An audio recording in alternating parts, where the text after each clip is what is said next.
바랍니다. 오늘은 창세기 44장 말씀을 우리가 함께 살펴봅니다. 창세기 44장입니다. 이 44장을 들어서기 전에 이 43장이 마무리되는 장면을 우리가 기억을 해보면, 이 창세기 43장은 요셉과 그의 형들이 만찬을 즐기면서 굉장히 즐겁게 분위기가 곧 이제는 화해 모드로 가겠구나 싶은 그런 느낌이 들 정도로 그렇게 마무리가 되었던 것을 우리는 볼 수가 있습니다. 그런데 오늘 44장에 들어오면 분위기가 급격하게 긴장 상태로 흐르는 것을 우리가 볼 수 있습니다. 갈등이 점점 고조되면서, 갈등이 정말 최고조에 이르게 되면서 어떤 일들이 벌어질지, 그 사건이 어떻게 빵 하고 터지게 될지 정말 그 긴장 상태가 최고로 오르게 되는 것을 우리는 44장에서 말씀 속에서 확인할 수가 있습니다. 처음 곡식을 가지고 내려온 형들을 요셉이 그들을 정탐꾼으로 몰았던 것을 우리는 기억합니다. 정탐꾼으로 그들을 몰아서 그들로 하여금 베냐민을 데려오도록 그렇게 요청했습니다. 이것이 요셉이 형들에게 요구했던 1차 시험에 해당된다고 한다면, 오늘 2차 시험에 해당되는 내용이 우리가 함께 읽었던 오늘 본문 44장에 기록되어 있습니다. 요셉이 총리가 된 이후에 42장에서 기근으로 인해서 야곱의 형제들이 야곱의 아들들이 애굽을 찾은 때로부터 42장, 43장, 44장, 45장에 이르기까지 그 요셉과 요셉의 형제들의 그 갈등의 이야기들을 다루고 있습니다. 다시 말해 굉장히 많은 분량을 할애해서 이들 형제들 간에 벌어졌던 일들에 대한 갈등을 굉장히 세밀하게 그 이야기를 다루고 있고 분량을 할애하고 있다라는 겁니다. 여러분, 왜 성경은 이와 같이 이들의 갈등의 주제들을 깊이 있게 또 많은 분량을 할애해서 이것을 다루고 있을까요? 왜냐하면 지금 야곱의 아들들 사이에 벌어지고 있는 이 갈등은 사실 단순히 한 집안사를 다루고 있는 것이 아니기 때문에 그렇습니다. 일반적인 가정에서 벌어지고 있는 형제들 간의 어떤 다툼, 이런 다툼을 다루는 것이 아니라 지금 하나님의 언약 백성으로서 이 형제들은 결국 이스라엘의 12지파가 되는 그 시작이 되기 때문에, 이 12지파가 이 야곱의 형제들을 통해서 세워지기 때문에 이들의 기초가 얼마나 든든해야 하는지, 이것이 굉장히 중요한 문제이기 때문에 그렇습니다. 그러니까 하나님이 세우실 이스라엘이라는 그 민족의 기초가 바르게 세워지고 또 하나님이 원하시는 모습으로 다듬어져 가야 하기 때문에 지금 이 형제들 간에 있는 이 분쟁들, 이 다툼들, 그 안에 담겨 있는 어떤 시기와 이기적인 욕심들, 이런 문제들을 다 끄집어내서 철저하게 하나님이 다루고 계시는 것을 봅니다. 만약 다른 사건이었다면 형들과의 이런 갈등에 대해서 성경이 형들과의 이런 갈등과 어려움들이 있었지만 요셉이 애굽의 총리가 되어서 넓은 마음으로 그들을 품고 형들의 과거를 용서했더라, 이렇게 한두 줄 정도의 문장으로 끝났을지 모릅니다.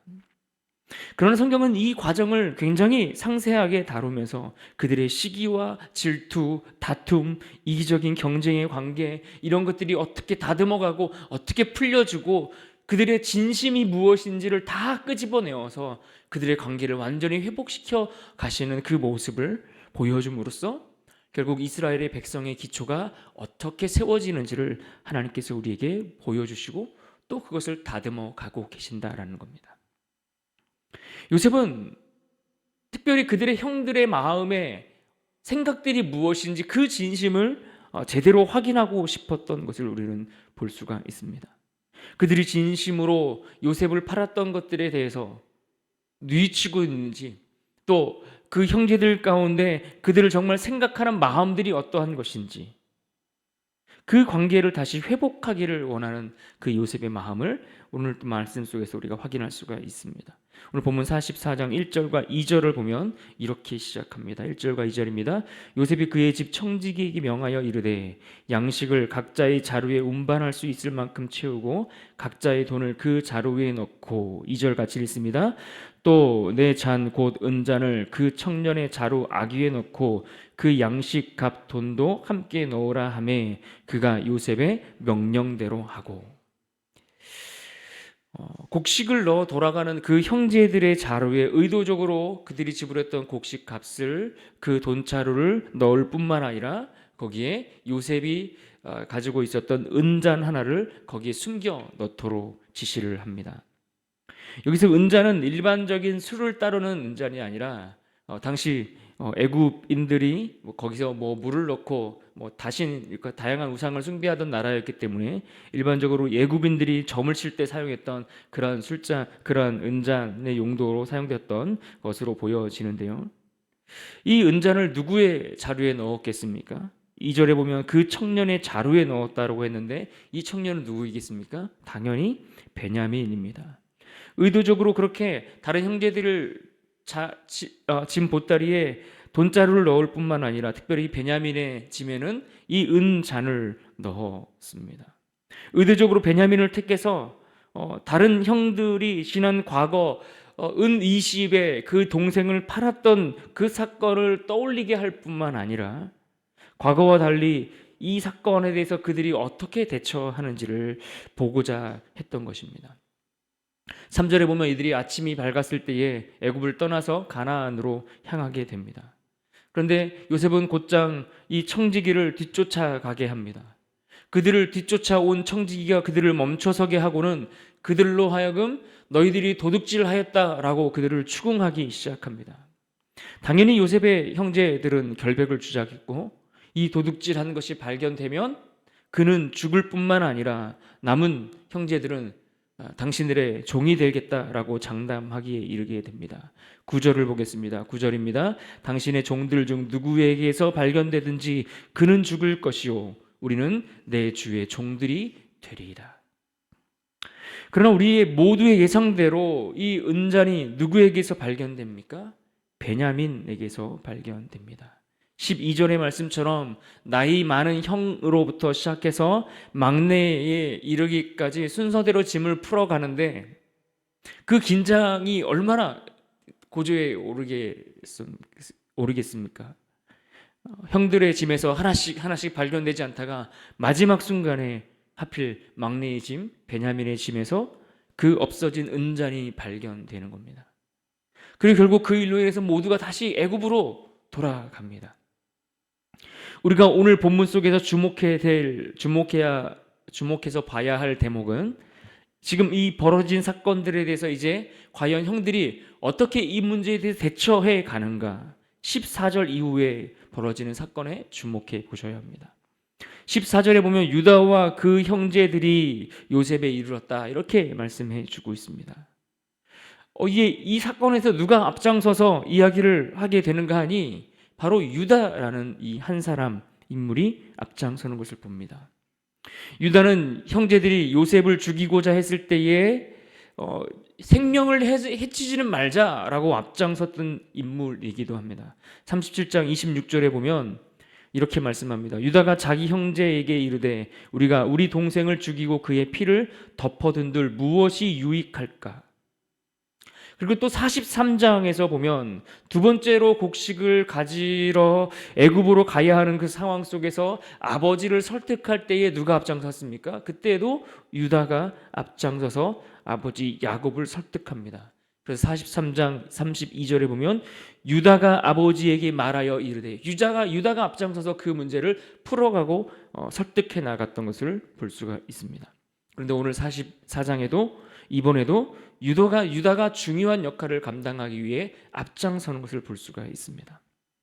성경은 이처럼 지금 유다라는 이 한 사람의 인물을 부각시키고 있습니다. 그가 어떻게 활약하는지, 어떻게 활동하는지 그의 활약상에 대해서 의도적으로 부각시켜 보여주고 있다는 겁니다. 일부러 그의 역할을 부각시킴으로써 앞으로 이 유다의 가문 속에서 어떤 일들이 벌어지게 될지 우리로 하여금 기대하게 해준다라는 이야기입니다. 요셉 앞에 선 이 유다와 또 그의 형제들이 요셉에게 하는 말을 들어보십시오. 16절 말씀입니다.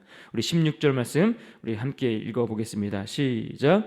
유다가 말하되 우리가 내 주께 무슨 말을 하오리이까? 무슨 설명을 하오리이까? 우리가 어떻게 우리의 정직함을 나타내리이까?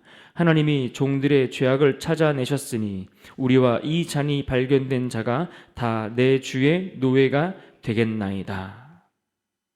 이 16절 말씀에 보시면 무슨 말을 하오리까? 무슨 설명을 하오리까? 정직함을 나타내리까? 하나님이 종들의 죄악을 찾아내셨습니다. 이렇게 말하고 있습니다. 요셉이 추궁하는 그 추궁에 더 이상 변명의 여지가 없다라고 그들은 이야기하고 고백하고 인정하고 있는 겁니다. 자신을 포함한 유다 자신을 포함한 형제들의 죄악을 지금 고백하고 있는 모습을 우리가 볼 수 있습니다. 이 모습 속에서 우리는 과거 요셉을 상인들에게 팔았던 그 죄에 대한 보응, 그 죄에 대한 결과가 이들에게 결국 임했다라는 것을 우리는 볼 수가 있습니다. 특별히 하나님이 자신들의 죄악을 찾아냈다라고 그들은 고백하고 있지 않습니까? 그러니까 공의로우신 하나님 앞에 더 이상 감출 것이 없다라고 그가 고백하고 있는 장면입니다. 잠언 24장 12절 말씀에 이렇게 말씀합니다. 내가 말하기를 나는 그것을 알지 못하였노라 할지라도 마음을 저울질하시는 이가 어찌 통찰하지 못하시겠으며 내 영혼을 지키시는 이가 어찌 알지 못하시겠느냐. 그가 각 사람의 행위대로 보응하시리라. 그들은 지금껏 요셉을 팔아서 범죄했던 그 죄가 숨겨졌고 감추어졌고 드러나지 않을 줄 알았다는 겁니다. 그런데 그것이 다 드러나게 되었음을, 숨길 수 없게 되었음을 고백하는 장면이라고 볼 수 있는 겁니다. 자루에서 은잔이 발견되었는데, 현장에서 이대로 검거가 되었는데 무슨 변명을 할 수 있겠습니까? 내 힘으로 도무지 이 문제를 내가 해결할 수 있는 어떤 방법도 없습니다 라고 그들은 그렇게 고백하고 인정하는 장면을 보게 되는 겁니다. 그런데 더 놀라운 것은 이때 유다가 앞장서서 무엇을 요청하는지를 보십시오. 요셉은 이 은잔을 훔친 자, 이 은잔이 발견된 그 사람만 종으로 남고 다른 형제들은 돌아가라고 17절에 그렇게 말씀합니다. 17절을 보십시오. 요셉이 이르되 내가 결코 그리하지 아니하리라. 잔이 그 손에서 발견된 자만 내 종이 되고 너희는 평안히 너희 아버지께로 도로 올라갈 것이니라. 그러니까 베냐민만 종으로 남고 나머지는 돌아갈 것이라고 요셉은 말했지만 유다는 스스로 베냐민을 대신해서 내가 종으로 남겠습니다 라고 자청하며 간청하며 나서는 모습을 보게 됩니다. 33절입니다. 이제 주의 종으로 그 아이를 대신하여 나로 하여금 그 아이를 대신하게 해 주십시오 라고 요청하고 있는 겁니다. 여러분 보십시오. 그 요셉의 형제들이 어떤 사람들이었습니까? 자신들의 이기적인 마음과 그 시기심에 그 형제를 팔았던 자 아니었습니까? 그들을 죽이려고 했던 자 아니었습니까?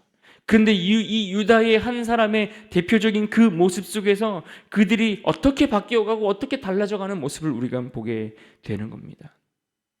특별히 이 유다가 이 베냐민을 대신해서 자청하여 그를 대신하여 내가 종이 되겠다라고 이야기하는 그 희생의 사랑의 그 모습 속에서 우리는 참 예수 그리스도의 사랑의 그 모습들을 많이 떠올리게 됩니다. 특별히 이 요셉의 생애를 다루면서 장차 이 땅에 오셔서 우리를 구원하신 예수님의 모습이 어떠한 모습인지를 참 많이 기대하게 하고 생각나게 하고 그런 모습들을 우리가 자주 그런 대목들을 볼 수가 있습니다. 베냐민을 대신하여 자신을 희생하면서도 그렇게 희생하면서까지라도 그 구원을 호소하는 유다의 모습 속에서 자신을 아끼지 아니하셨던 그렇게 죄인인 우리를 위해 우리를 구원하기 위해 자신을 희생하셨던 예수 그리스도의 모습을 생각나게 하는 것입니다. 오늘 본문 속에서 유다를 비롯한 요셉의 다른 형제들이 이런 진심 어린 그 고백과 더불어 자기 희생적인 사랑의 모습을 우리로 하여금 깨닫게 해주고 있는 것입니다. 요셉은 이러한 진심을 확인하고 싶었을 것입니다. 형들의 마음이 이제는 옛날 같지 않고 그들의 마음이 이렇구나라는 것을 그는 확인하기를 원했던 것입니다. 그래서 그는 그 감정을 참지 못해서 그 자리를 떠나서 또 그 눈물을 흘리고 다시 돌아와 그들을 대면하는 모습을 보게 됩니다. 하나님은 오늘 본문을 통해서 하나님의 백성들이 어떠한 모습으로 성장해 나가기를 원하시는지를 하나님이 기대하시는 바가 무엇인지를 우리에게 깨닫게 해 주십니다. 이스라엘의 기초를 이루게 될 이 야곱의 형제들이 세상적인 그 비열함과 그 자기 중심적인 이기심으로 똘똘 뭉쳐서 살아가는 것이 아니라 그들이 결국 하나님의 택한 민족으로서 백성들로서 세상에 빛이 되고 소금이 되어야 할 그러한 모습으로 성장해 가기를 기대하고 바라셨다라는 것입니다. 하나님 앞에 드러나지 못할 죄가 없이 그 모든 것들이 다 드러나서 고백되어지고 그들의 연약함이 하나님 앞에 다 드러날 때에 비로소 하나님의 기뻐하시는 삶의 모습으로 그들이 그렇게 돌아서는 그 모습, 그것을 하나님이 기대하셨던 것입니다. 하나님 오늘도 우리에게 그러한 모습을 기대하지 않겠습니까? 우리가 하나님의 택한 백성들로서 이 땅을 살아갈 때에 우리의 모습이 그렇게 자라가기를 원하시는 겁니다. 우리의 모습이 그렇게 성장해 나가기를 원하시는 겁니다. 주님을 닮아가고 세상의 소금과 빛의 역할을 감당할 수 있는 모습으로 그렇게 자라가기를 원하시는 겁니다. 뿐만 아니라 베냐민을 구하기 위한 유다의 그 헌신의 모습 속에서 우리를 구원하신 예수 그리스도의 사랑이 얼마나 귀하고 값지고 아름다운 것인지를 오늘 이 아침에 깨닫기를 원하시는 것입니다. 그러므로 우리는 이 아침에 이 말씀을 다시 한번 붙들기를 원합니다. 33절 말씀입니다. 이제 주의 종으로 그 아이를 대신하여 머물러 있어 내 주의 종이 되게 하시고 그 아이는 그의 형제들과 함께 올려 보내소서. 우리가 이 말씀을 기억하면서 오늘도 우리에게 베푸시는 주님의 그 사랑 앞에 감사하고 또 신실한 자녀다움의 모습으로 살아가기를 힘쓰는 하루가 되게 하셔서 하나님의 백성답게 우리의 모습이 자라가고 성장하고 그리고 주님의 그 사랑을 늘 기억하고 감사하는 그러한 인생들로 살아갈 수 있기를 주님의 이름으로 축원합니다. 같이 한번 기도하겠습니다. 오늘 말씀 기억하면서 두 가지 기도 제목 먼저 드립니다. 나를 위해 자기 몸을 버려 희생하셨던 주님의 사랑을 크게 알 수 있도록 인도해달라고 기도하시기를 바라고요. 두 번째로 신실하신 하나님의 자녀다움의 모습으로 자라가고 성숙해져 갈 수 있도록 같이 기도하면 좋겠습니다.